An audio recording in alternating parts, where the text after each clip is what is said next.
কদিন ধরেই নিজের কাজ আর নিজের সংসার নিয়ে এতটাই ব্যস্ত হয়ে পড়েছিলাম যে ভিডিও করার মতন টাইমটাই ম্যানেজ করে উঠতে পারছিলাম না।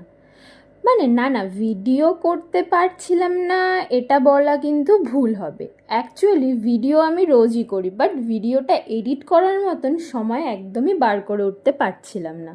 বাট কিছু এমন এমন ঘটনা ঘটলো এই কয়েকটা দিনের মধ্যে যে নিজেই নিজের কাছে কিছু রিয়েলিটি চেক পেলাম, যেটাতে আমি এটা বুঝলাম যে নিজের একটা ক্যারিয়ার কতটা প্রয়োজন।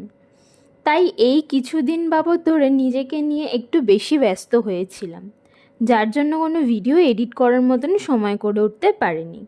বাট আজ থেকে কিন্তু আবার নতুন ভিডিও পোস্ট করা শুরু করলাম। আশা করছি এবার থেকে আমি রোজই ভিডিও আপলোড করতে পারবো, আর নিজের এই প্যাশনটাকে কিন্তু আমি কন্টিনিউ রাখবো।